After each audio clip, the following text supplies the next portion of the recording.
Welcome everyone, Jared Ambeau here, owner of the Ambeau Law Firm and founder of Trial Alliance. And this is the issue number 34. And the topic for today is sedation. Well, what does that mean? So today is actually a day of reflection for me. It is the date, it is my first sobriety date. On February 3rd of 1986, I quit drinking and doing any drugs. I didn't do a lot of drugs, but quit drinking and smoking marijuana, the little bit that I had done as a child, when I was 16 years old. And I stayed sober, um, in and out of rooms across the country for the 16 and a half years subsequent to that. And then started drinking again about 16 years ago now, 17 years ago now. And then again quit on December the 23rd of 2016. And so it's just kind of a time of reflection for me because it's that time of year where a lot of changes in my life have occurred. And I don't really want to talk about sobriety or not drinking or what to call it or any of that kind of stuff. That's really well outside of my area of understanding, to be truthful. What I'm really more interested in taking a look at is sedation and how um, we use sedation in our lives every day. And for me as a business owner, for me as a trial attorney, for me as a father, for me as a spiritual being, trying to understand my spirituality and have a spiritual connection, it's those sedation moments that draw me away from those moments in my life, that I find that I seek the connection and I seek the being plugged in. I seek being plugged into being the best father I can be. I want to learn how to be the best leader and business person I can be. I want to have the most powerful spiritual connection I can have. And and so avoiding sedation is an important part of what that is for me, because when I get into sedation and I get into some mindless behavior, something crazy for me, there's always that danger that I do it in a way that's unproductive, right? I don't believe that any of us live completely devoid of sedation, right? That just doesn't make a lot of sense, right? I watch a lot of football. There's definitely some escape there. I watch, I used to play some video games. I don't have anything against them. I think that that's a fine bit of sedation if that's what you feel like doing. Drinking. I mean, if you drink and you can do so successfully without causing issues in your life, more power to you. I think it's a fine thing to do. I don't have any issues specifically with any of these things. It's really how I interact with these events that makes sense to me, right? It's like, how do I, somebody said the other day, you can get sedated in the gym, like using the gym. That's absolutely the truth. I go to the gym twice a day, 2 or 3 hours a day, and then go to my jiu-jitsu class and getting on the bike and a ride, and I'm doing that in a way that takes away from my business, my family, my children, my spiritual connection. Well, then I got an issue, right? I mean, I got a problem, right? Then I'm using that as such a gross escape, as opposed to really examining what it is going on in my life.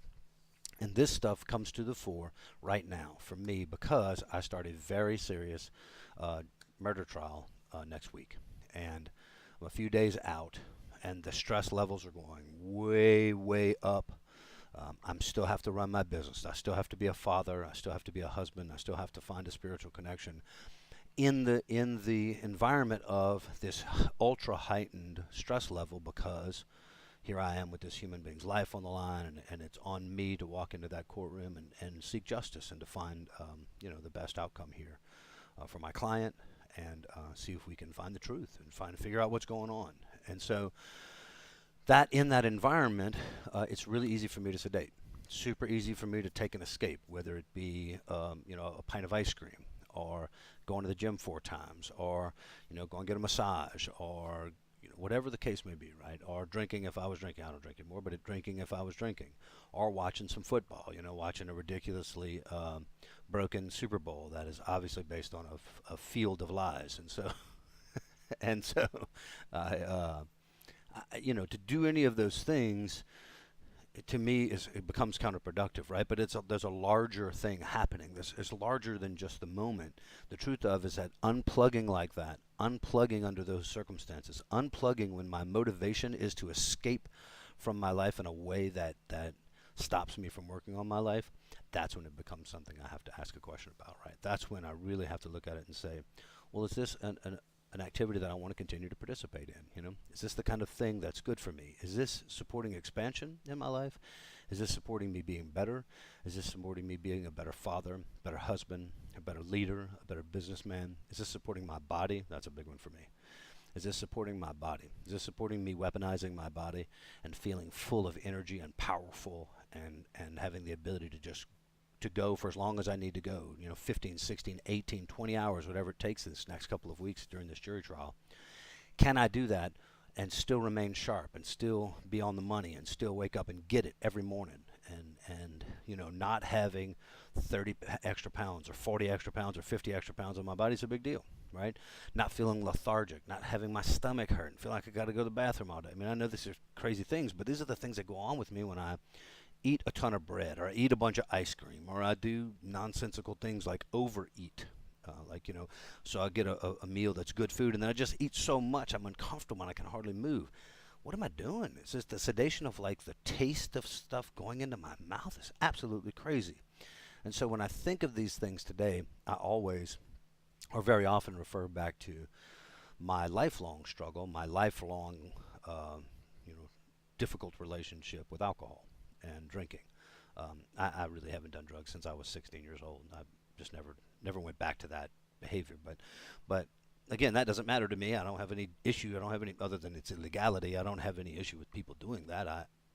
But for me, it was alcohol. That's been my fight. And so when I start to think about sedation, and I start to think about how is this working in my life? How am I using this activity? What am I doing? What's really happening here? I oftentimes refer back to the way that I use alcohol and say, well, is this the same kind of thing? Am I using this for this purpose? Is this a reasonable escape and a reasonable break from, the constant driving and pushing and constant expansion? Is this a reasonable break, or is this something more? Is this something that's getting in my way of expansion and getting in my way of being a better person, getting in my way of learning how to be a better leader and a better businessman? Because I understand under the circumstances that our stress levels are at peaks, especially in times like this for me in a jury trial moment. And so I have to stay ever present of my use of sedation. So anyway, that's my message today. Appreciate you guys coming by and listening, and I will see you all tomorrow.